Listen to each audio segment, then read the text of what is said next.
Good morning students.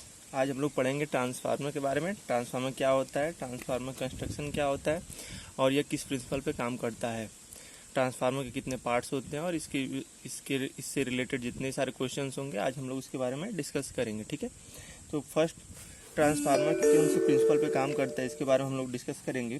तो जो transformer होता है वो इलेक्ट्रोमैग्नेटिक इंडक्शन प्रिंसिपल पे वर्क करता है। ओके, तो प्रिंसिपल इसका क्या हो गया, the transformer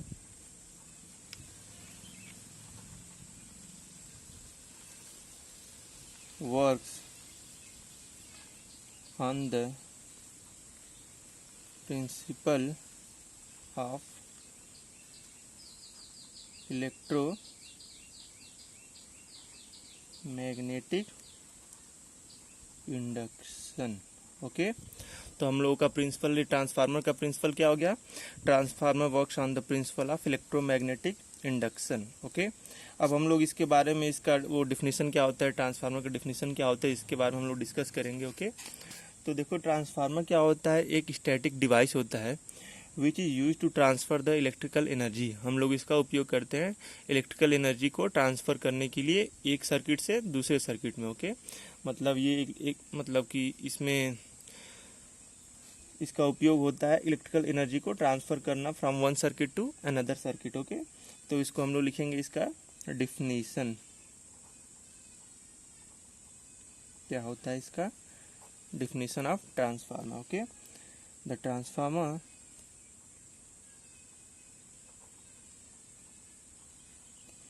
is a static device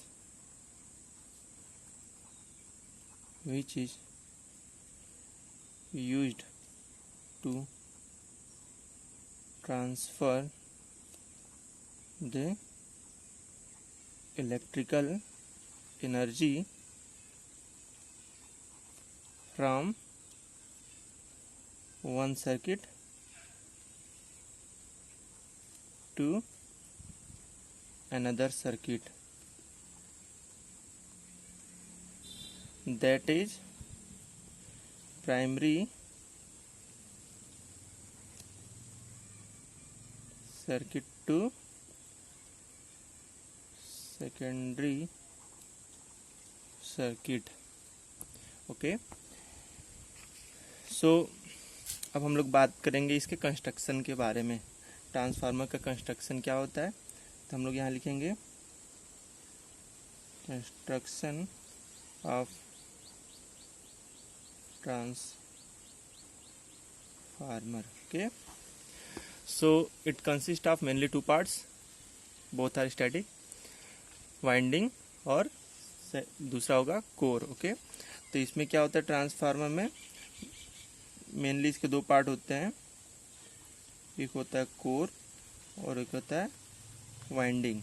जब हम लोग पावर ट्रांसफार्मर डीपली जब स्टडी करेंगे तो इसमें बहुत सारे पार्ट्स होते हैं, 14-15 एलिमेंट्स होते हैं, उस सारी बातों को डिस्कस किया जाएगा। लेकिन अभी बस हम लोग जानेंगे इसका वर्किंग कैसे होता है, तो इसके जो वर्किंग के लिए जो पार्ट्स होते हैं उसी के बारे में हम लोग डिस्कस करेंगे। ओके, तो देखो ये क्या होता है, ये बस कोर हो गया, हमने इसको बनाए कोर।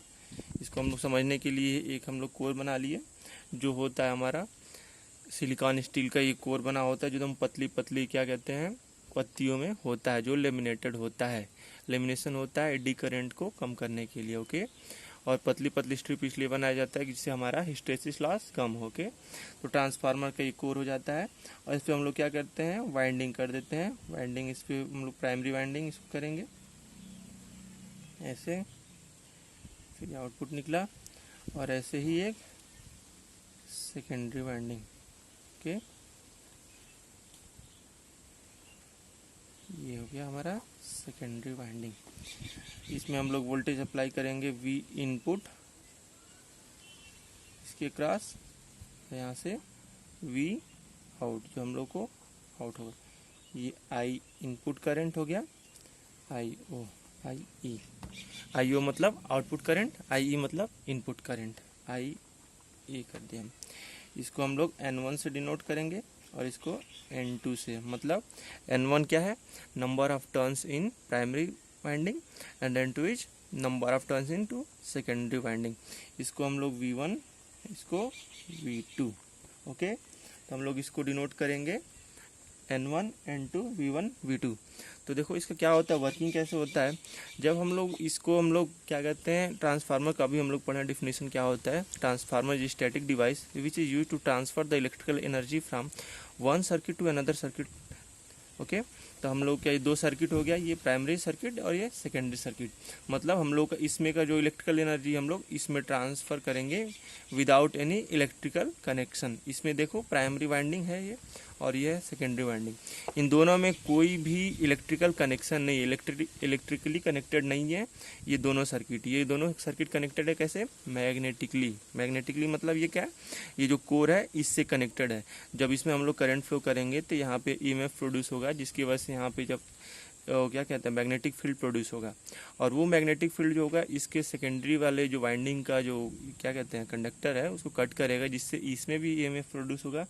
और वो ईएमएफ जो होगा वो हमारा इसमें जो करंट फ्लो करना होगा उसका उत्तरदायी यही होगा। ओके, इसी की वजह से जो ईएमएफ प्रोड्यूस होगा उसकी वजह से ये आउटपुट करंट फ्लो होगा, जिसके कारण हमारा वी आउट जो वोल्टेज होगा, आउटपुट वोल्टेज हम लोग प्राप्त कर सकेंगे। ओके, तो ये होता है वर्किंग ऑफ ट्रांसफार्मर। अब कंस्ट्रक्शन में हम आपको बता दिए कि मेनली इसके दो पार्ट्स होता है, वाइंडिंग और कोर। ओके, समझने के लिए, और बाकी जो एलिमेंट्स है वो हम बाद में बताएंगे। ओके, तो वर्किंग में हम लोग क्या करेंगे, N1 तुम्हारा क्या होगा, N1 में नंबर ऑफ टर्न, N1 क्या है यहाँ पे हम लोग लिखेंगे N1 equal to number of turns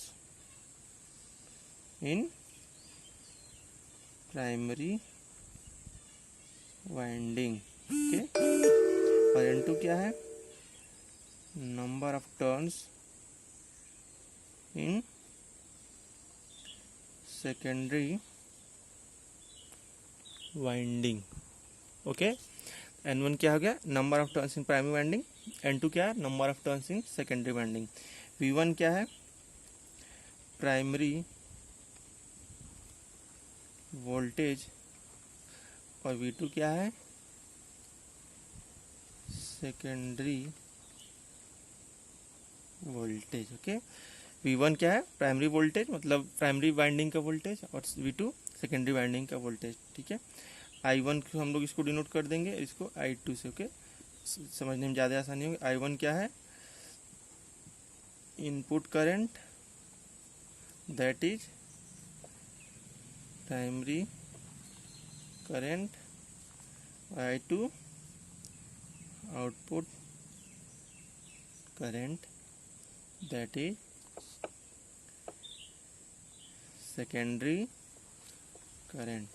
current हो गया। ओके, तो ये हो गया हमारा इसके जितने सारे टर्म्स हैं जो हम लोग इससे ट्रांसफार्मर के वाइंडिंग हम लोग यूज करते हैं, इसके वाइंडिंग के समय भी और इसको हम लोग स्टडी करते समय भी। ओके, तो इसमें हम लोग वर्किंग समझ गए इसको।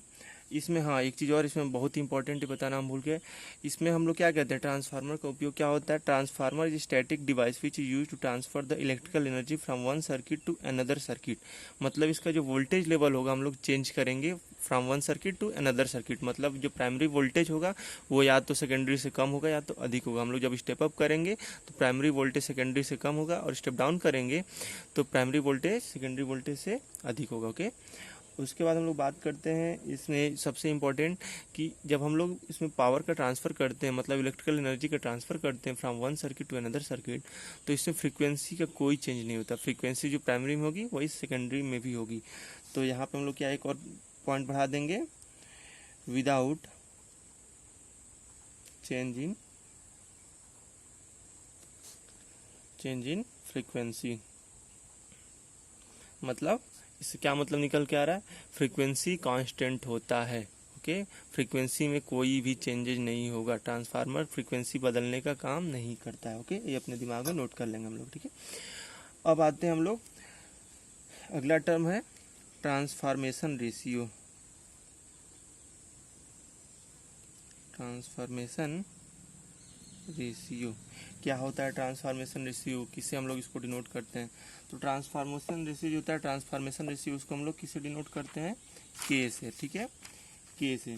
तो ट्रांसफॉर्मेशन रेशियो का हम लोग कैसे इसमें डिफाइन इसको फॉर्मूला होता है ट्रांसफॉर्मेशन रेशियो का, K equal to N2/N1 equal to V2/V1 equal to E2/E1 equal to I1/I2। देखो मोस्ट इम्पॉर्टेंट फार्मूला है ये, इसको हम लोग याद रखेंगे एग्जाम में क्योंकि बहुत ही ज़रूरी है। ठीक है, transformation ratio equal to N2/N1। N2 क्या है? Secondary turn ratio, N1 primary turn ratio. ठीक है, number of turns in secondary winding, N1 क्या है? Number of turns in primary winding. Okay, V2 क्या है? V2 is the secondary voltage, V1 is the primary voltage. Okay, E2 is the, ये हम लोग जो यहाँ पे EMF प्रोड्यूस होगा इसको हम लोग किसे डिनोट करेंगे? E2 से, और इससे E1 से। ठीक है, जो इसका प्राइमरी का हो। ठीक है, इसको E1 से डिनोट करेंगे। ठीक है, तो K इक्वल टू E2/E1 और I1/I2। I1 मतलब primary current divided by secondary current. Okay, तो ट्रांसफॉर्मेशन इससे सबको समझ में आ गया। फिर आगे चलते हैं हम लोग, ट्रांसफार्मर के कितने टाइप्स होते हैं। ओके, तो मेनली देखो ट्रांसफार्मर जो होते हैं हम लोग जो हमारे सिलेबस में है, बस 2 टाइप हम लोग पढ़ेंगे। First type single phase transformer,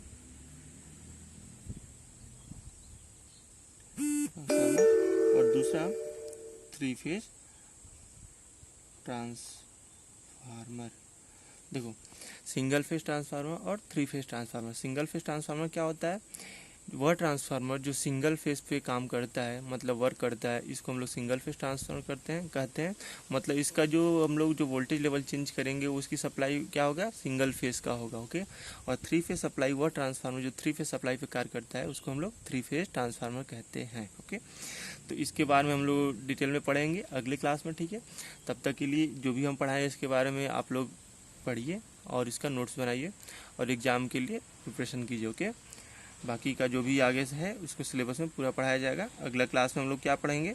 single phase transformer और 3 फेज ट्रांसफार्मर, उसका कंस्ट्रक्शन, वर्किंग और क्या उसके कितने प्रकार के कनेक्शन होते हैं। Okay, thank you so much, मिलते हैं अगले क्लास में।